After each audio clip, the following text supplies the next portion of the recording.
Raul Castro's grandson, Raul Guillermo Rodríguez, also known as Raulito or the Crab, speaking out in his first interview with an American news outlet, telling USA Today he's open to speaking with President Trump. That coming as the island's energy grid has entirely collapsed yet again for the third time just this year in scorching 90-plus degree heat. Images show people setting up solar panels on the streets to charge their phones and electronics.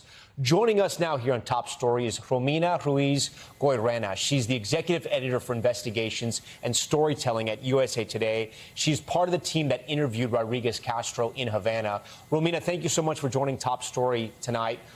Break down for us and for our viewers who exactly Raulito is and why he's so powerful in Cuba. So thank you so much for having me here. Basically, the most important thing to know is that he is the nieto preferido. He is the favorite grandson of the former Cuban leader, Raul Castro. He was the head of his security, but as a result, he was and has been in his shadow through the mandate that Raul Castro had for almost a decade and continues to be his right-hand man.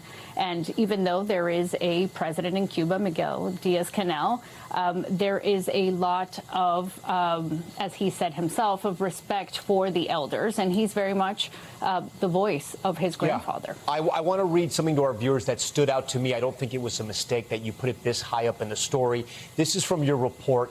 Quote, at the height of their power, Rodríguez Castro's grandfather and great-uncle Fidel were rarely seen without their olive green military uniforms. Rodríguez Castro wore light blue skinny jeans, a tight black Hugo Boss T-shirt, and Hermes sneakers. He also had a Ferragamo bag, you guys noted at one point. He also wore a Dolce & Gabbana shirt and more designer sneakers. He may be the grandson of the revolution, but some Cubans right now can't even eat. The average Cuban makes $16 to $20 a month. You know this. How can he be viewed as a serious leader in Cuba when he's living such a lavish lifestyle and everyone around him is starving?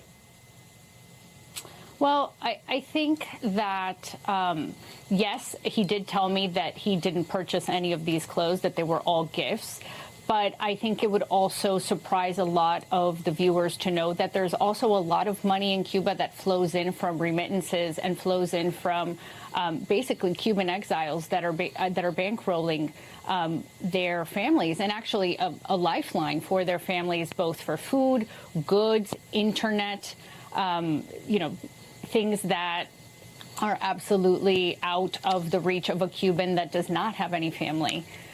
Right, but it's not Hermes sneakers and Dolce & Gabbana T-shirts. I mean, my family sends money to our family in Cuba, and I know it's not going to buy designer clothes. Essentially, my question is, how can he be respected by the Cuban people if he's living like this? And I mean, in your story, you show that people were hugging him and he seemed to be very popular.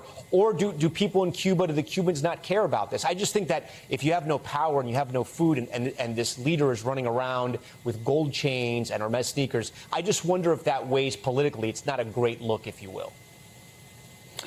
I agree with you. I think actually what is very interesting, though, is that he embodies what Cubans aspire and what they want, right? So he's not in military fatigues. He's not dressed how the traditional revolutionaries were. He's dressed in this aesthetic that would be no different than, say, Hialeah or parts of Westchester in Miami-Dade County.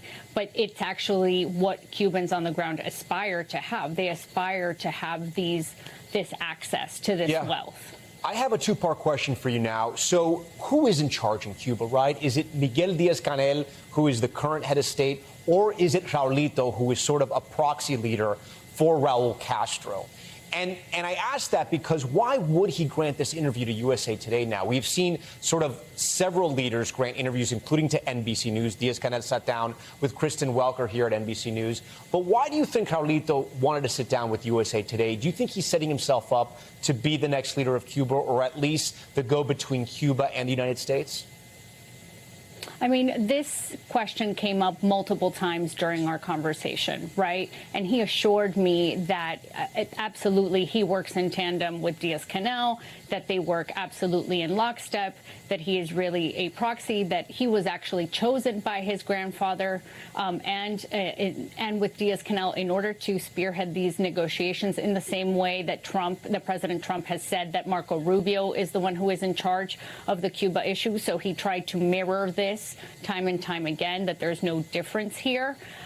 He said to us that he had no political aspirations. And actually, this story is an accumulation of many interviews that the team had with people who have had personal dealings. And all of them said the same thing, that they didn't see him as someone who was actually like gunning for power.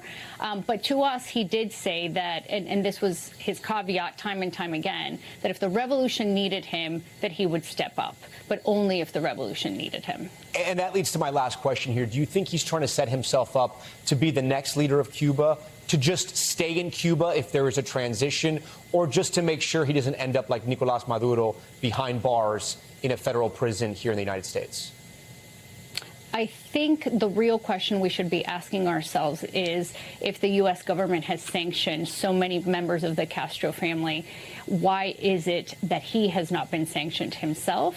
And I think, as the reporting bears out, we still don't know if he will or won't, and that's what we'll have to see. It's a great point, and I invite everyone to read your story in USA Today. The other point, the counterpoint, of course, is that the Trump administration has been very clear that they don't want a Castro to lead Cuba, but we shall see what happens. We thank you so much for coming on tonight. Again, very big exclusive you and your newspaper got. We thank you for watching, and remember, stay updated on breaking news and top stories on the NBC News app, or watch live on our YouTube channel.